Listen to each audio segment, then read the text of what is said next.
ప్రభుత్వం ఎట్టకేలకు రైతు భరోసా విడుదల చేస్తుంది. ఈ నిధులు గత 2 రోజుల నుంచే రైతుల ఖాతాల్లో జమ అవుతున్నాయి. అయితే ఈసారి ఎకరాలతో సంబంధం లేకుండా అందరికీ రైతు భరోసా విడుదల చేస్తుండటంతో రైతులు ఆనందం వ్యక్తం చేస్తున్నారు. అయితే కరీంనగర్లో రైతు భరోసా విడుదలపై అన్నదాతలు మిశ్రమంగా స్పందిస్తున్నారు. కొంతమంది రైతులు ఆనందం వ్యక్తం చేస్తుంటే మరికొంతమంది రైతులు స్థానిక సంస్థల ఎన్నికల్లో ఓట్ల కోసమే రైతు బంధు విడుదల చేశారంటున్నారు. ఇక ఇదే విషయానికి సంబంధించి మరింత సమాచారం కరీంనగర్ నుంచి మా ప్రతినిధి ప్రవీణ్ అందిస్తారు. అన్నదాతలకు కాంగ్రెస్ ప్రభుత్వం శుభవార్తను వినిపించింది. గత సోమవారం నుండి రైతు భరోసాను విడుదల చేస్తామని చెప్పి అదే రోజు నాడు ట్రెజరీకి నిధులను విడుదల చేసింది. ఆ రోజు సాయంత్రం నుంచి 1 ఎకరం లోపు ఉన్న వారికి నిధులు అంటే రైతు భరోసాను కూడా జమ చేసింది. దీంతో రైతన్నల ముఖాల మాత్రం ఆనందం కనిపిస్తున్న పరిస్థితి అయితే ఉన్నాయి. కరీంనగర్ జిల్లా వ్యాప్తంగా 2,10,905 మంది రైతులుండగా వారి కోసం 211,90,69,941 నిధులను అయితే విడుదల చేసింది. ఈసారి ఎకరాలతో సంబంధం లేకుండా పాస్బుక్ ఉన్న ప్రతి రైతుకి కూడా రైతు భరోసాని ఇస్తామని చెప్తున్న నేపథ్యంలో రైతులు మాత్రం ఆనందంగా వ్యక్తం చేస్తున్న పరిస్థితి. ప్రస్తుతం మనము కరీంనగర్ కరీంనగర్ సమీపంలోని గోపాల్పూర్ లో ఉన్నాం. ఇక్కడ ప్రస్తుతం మనతోటి పలువురు రైతులు కూడా ఉన్నారు, అన్నదాతలు ఉన్నారు. వారిని అడిగి తెలుసుకున్న ప్రయత్నం చేద్దాం. ఇప్పుడు కాంగ్రెస్ ప్రభుత్వం రైతు భరోసాను విడుదల చేస్తుంది, వారు ఏమనుకుంటున్నారు అనేది అడిగి తెలుసుకున్న ప్రయత్నం చేద్దాం. అన్న, గత సోమవారం మొన్నటి నుంచి కూడా మీకు రైతు భరోసా విడుదల చేస్తున్నారు. ఇప్పుడు మీకు రైతు భరోసా వచ్చిందా? మాకు నిన్న నైట్ రైతు భరోసా నాకు ఎకరా 10 గుంటలు ఉంది. నిన్న నైట్ మాకు 8,000 చిల్లర పడ్డాయి. మాకు చాలా ఆనందంగా ఉంది. ఇప్పుడు మనం విత్తనాలు వేసుకునే టైంలో డబ్బులు వచ్చినాయి. చాలా ఆనందంగా ఉన్నది. అంటే ఇప్పుడు అన్న వర్షాకాలం దగ్గరికి వచ్చింది, నైరుతి ఋతుపవనాలు వచ్చుడు గురించి అయితే అధికారులు మీకు విత్తనాలు అందుబాటులో పెట్టారా? అందుబాటులో రైతు విత్తనాలు కూడా అందుబాటులో ఉన్నాయి. మేము కూడా తీసుకొచ్చుకుంటాను. ఇప్పుడు విత్తనాలు పెట్టే టైం అయింది కాబట్టి మేము తీసుకొని వస్తున్నాం. అంటే ఇప్పుడు రైతు భరోసా రావడం మీకు ఎలా అనిపించింది? చాలా సంతోషంగా ఉన్నది. ఈసారి మాకు తొందరగానే ఇచ్చేశారు. మాకు చాలా ఆనందంగా ఉన్నది.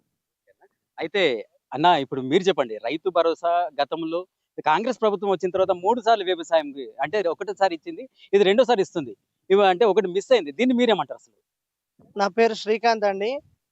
గతంలో చూసుకున్నట్టయితే మనకి ఫస్ట్ 1 ఇయర్ లో 2 పంటలకు కూడా కాంగ్రెస్ ప్రభుత్వం ఏమని చెప్పిందంటే, కేసీఆర్ గవర్నమెంట్ ఉన్నప్పుడు రైతులకు భిక్షమెత్తుండు, 10,000 రూపాయలే రైతు బంధు ఇస్తున్నాడు. నేను అధికారంలోకి వస్తే, కాంగ్రెస్ పార్టీ అధికారంలోకి వస్తే రైతు ఆత్మగౌరవం పెంపొందించే విధంగా 12,000 రూపాయలు ఇచ్చి ఆ యొక్క ఆత్మగౌరవాన్ని పెంపొందిస్తా అని చెప్పి జూటా మాటలు చెప్పి మాకు 2 పంటలు స్టార్టింగ్ ఎగ్గొట్టిండు. లాస్ట్ పంటకు కూడా మనం చూసుకున్నట్టయితే ఎప్పుడు కానీ గతంలో మన తెలంగాణ ముఖ్యమంత్రి కేసీఆర్ గారు ఉన్నప్పుడు తొలకరి జిల్లులు పడంగానే ఒళ్ళు పులకరించే విధంగా రైతుల అకౌంట్లలో మనకు డబ్బులు జమ చేయడం జరిగింది. అట్లాంటిది 2 పంటలకు ఎగ్గొట్టి కూడా లాస్ట్ పంటకి మనకు ఎప్పుడు ఇచ్చిండండి? పొలాలు కోత టైంకి ఇచ్చిండు. పెట్టుబడి సాయం ఎప్పుడు చేయాలి? మనం నార్లు పోసుకునేటప్పుడు చేయాలి. ఓకే, సంతోషం. నిన్న నైట్ నుండి ఈ రోజు పొద్దున ఈ రోజు చూసుకున్నట్టయితే నా మెసేజ్ చూసుకోగానే నాకు రైతు బంధు పడింది. 3 సార్లు ఇచ్చినప్పటికీ కూడా ఎప్పుడు కూడా లిమిట్ అంటే 3 ఎకరాల లోపు ఉన్న వారికి ఇచ్చింది. ఈసారి ఎకరాలతో సంబంధం లేకుండా ప్రతి రైతుకి మేము రైతు బంధు ఇస్తామంటారు. దీన్ని మీరు ఏ విధంగా తీసుకుంటారు? మేము వాస్తవంగా చిన్న సన్నకారు రైతులు, అంటే సన్నకారు అంటే 5 ఎకరాల లోపు ఉన్నోళ్ళు చిన్నకారు రైతుల కింద వస్తారు కాబట్టి 5 ఎకరాల లోపు వరకు వేస్తామని చెప్పి గత 6 నెలల ముందు చెప్పారు. కాకపోతే మాకు 5 ఎకరాల లోపు, నాకు 5 ఎకరాలకు ఒక 4 గుంటలు కమ్మి ఉన్నా కూడా నాకు రైతు భరోసా అనేది రాలేదు. ఎప్పుడు వచ్చిన భరోసా అంటే కేసీఆర్ ఎలక్షన్ మూమెంట్లో ఎలక్షన్ కోడ్ తోటి ఆపిన రైతు బంధునే రేవంత్ రెడ్డి గారు ఎక్కిన తర్వాత దాని నిధులను జమ చేసిండు తప్ప నాకు 2 విడతలుగా నాకు రైతు భరోసా వల్లే ఇప్పటి వరకు కూడా నాకు రైతు భరోసా జమ కాలే. 2 లక్షల రుణమాఫీ కూడా నాకు కాలే. ఎందుకంటే మేము 2,15,000 రూపాయలు నాకు అమౌంట్ లోన్ ఉండే. సరే 2 లక్షల వరకు రుణమాఫీ ఎంత అమౌంట్ ఉన్నా 2 లక్షల వరకు చేస్తాడు. ఆ 2 లక్షల పైన ఉన్న అమౌంట్ను కూడా మేము సంబంధిత బ్యాంక్ దగ్గరికి పోయి 1,96,000కు మళ్ళీ మిగతా పై అమౌంట్ కట్టి మళ్ళీ అగ్రికల్చర్ ఏవో ద్వారా మేము సబ్మిషన్ చేసినా కూడా మాకు ఏం రాలేదు. అవి కూడా రావనేది మాకు కన్ఫర్మ్ అయిపోయింది. ఈ రైతు భరోసా కూడా ఇప్పుడు వేయడానికి ప్రధాన కారణం ఏంటంటే స్థానిక సంస్థల ఎలక్షన్లను రైతులను తమ వైపు మీద తిప్పుకోవడానికి తప్ప వేరే రైతుల మీద ప్రేమతోటి కాదు. అలా తిప్పుకున్నా కూడా మాకు ఈ పైసలు వేసినా కూడా మేము నమ్మే పరిస్థితి లేదు. ఎందుకంటే మాకు కావాల్సింది 3 రైతు భరోసాలకు 1 రైతు భరోసా ఇప్పుడు వస్తుందా రాదా ఇప్పటివరకు అయితే మాకు రాలేదు. ఇంకా మెసేజ్ వస్తుందా రాదా తెలియదు. అదే పిఎం కిసాన్ మాత్రం 3 విడతలు నాకు జమ అవుతున్నాయి, కట్టేసాము. ఈ రైతు భరోసా మాత్రం ఇప్పటికైతే రాలేదు. వస్తుంది కావచ్చు కానీ మాకైతే ఇప్పటివరకు అయితే ఏం నోటిఫికేషన్లు అయితే రాలేదు. అయితే ఇప్పుడు మీకు అంటే ఎకరాలతో సంబంధం లేకుండా ఎన్ని ఎకరాలు ఉన్నా కూడా రైతు భరోసా ఇస్తామని సీఎం గారు చెప్పారు. దీన్ని మీరు ఎలా తీసుకుంటారు?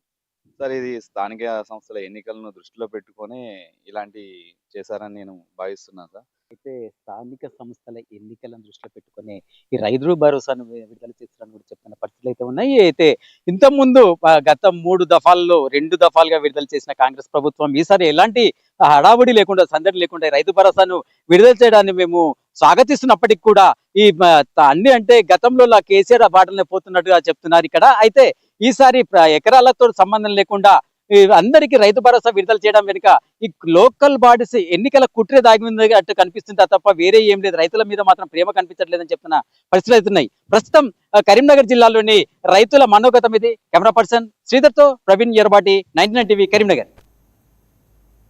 ములుగు జిల్లా వ్యాప్తంగా